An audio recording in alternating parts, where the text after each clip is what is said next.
దూత media power of news. ఇక చివరిగా రాశి మీన రాశి.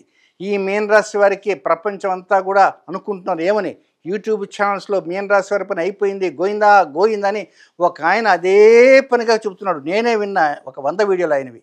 ఏమిటంటే మీన రాశికి ఏముంది, షడ్గ్రహకుడు ఏమీ కాదు, కొంపలు ఏమి అంటుకుపోవు, నేను హామీ.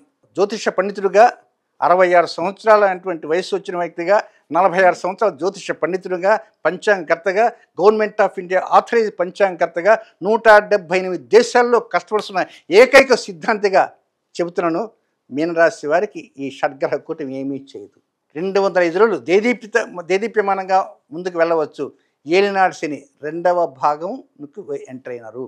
2వ భాగం ఎంటర్ అయినారంటే ఏమన్నా ఇబ్బందా? ఏమీ కాదు. మీకు ఇన్నపలంగా ఏదో సమస్య వచ్చింది, గుండె నొప్పి వచ్చింది. సహజంగా ఉంటారు, గుండె నొప్పి వచ్చిందిగా ఏలినాడు శని చంపేశాడు అనుకుంటారు. నేనంటాను, నీకు గుండె నొప్పి వచ్చింది, హాస్పిటల్కి వెళ్ళావు, 2 లక్షల రూపాయలు ఖర్చు పెట్టావు, 30 సంవత్సరాలు బతికే విధంగా చేశాడు ఆ డాక్టర్. అది ఏలినాడు శని ఇచ్చింది, నీకు లైఫ్ ఇచ్చింది. కనుక నీకు గుండె నొప్పి రాగానే పైకి తీసుకుపోలే, నీకు సంరక్షించాడు, రక్షించాడు. కనుక షడ్గ్రహ కూటమి నుంచి భయపడొద్దు, కొన్ని జాగ్రత్తలు తీసుకోండి. ఆ జాగ్రత్తలు ఏమిటంటే, ఉగాది రోజు నుంచి మే 18వ తేదీ వరకు అనవసరంగా బీపీ పెంచుకోవద్దు, అనవసరంగా దుఃఖించవద్దు, అనవసరంగా సంఘర్షణకు లోను కావద్దు. ఆ ఒక్కటే, మిగతా అంతా ఉద్యోగమా సూపర్, వ్యాపారం అనుకూలం, దంపతులు అనుకూలం, సంతానం అనుకూలం, వివాహం యోగం. కేవలం మానసిక శారీరక సంఘర్షణలు, ఒక డిప్రెషన్, ఆ డిప్రెషన్కి వెళ్ళవద్దు. ఆ మాటలు ఈ మాటలు చెప్పిన వినకండి. ఆ మాట ఈ మాట చెప్పకపోయినా మీకు ఏదో బాధ అనిపిస్తుంటుంది. కనుక ఇంగువ చేసిన పదార్థాలని కొంచెం తినడానికి ప్రయత్నం చేయండి. ఇక 2వ పాయింట్ ఎప్పుడంటే, జూన్ నెల 7వ తేదీ దగ్గర నుంచి జూలై 28వ తేదీ వరకు 52 రోజుల పాటు కొంచెం దూరంగా ఉండండి.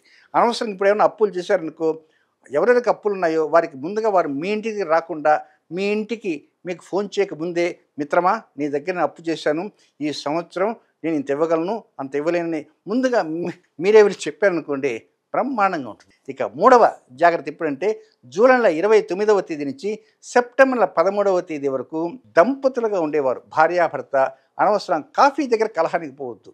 ఒక్కోసారి దంపతులు ఏదైనా కోపతాపాలు వస్తే కాఫీ తీసి అవతల పడేయటము, లేకపోతే ఆమె తీసి ఏదో చేయటము, ఇలా చేస్తుంటారు. అలాగే ప్రేమికులు కూడా తొందరపడి ప్రేమికులుగా ఉండేవారు వారి మనసుల్ని విరుచుకోవద్దు, దంపతులుగా ఉండేవారు వారి మనసులను పాడు చేసుకోవద్దు. అలాగే వ్యాపార భాగస్వాములుగా ఉండేవారు ముష్టి యుద్ధాలకు మాత్రం వెళ్ళకండి. ఈ జాగ్రత్తలు తీసుకొనగలిగితే ఈ విశ్వాసనామ సంవత్సరం మీ విశ్వాసాలకు పెద్దపీట వేస్తూ మీ రాశి జాతకులకి 44% అనుకూలతనిస్తుంది, 44% అనుకూలతనిస్తుంది. కేవలం ఆ 44% 205 రోజులు అనుకూలిస్తుంది. 56% మాత్రమే కొంచెం వ్యతిరేకం. ఆ వ్యతిరేకం డేట్ చెప్పాను కదా, 149 రోజులు.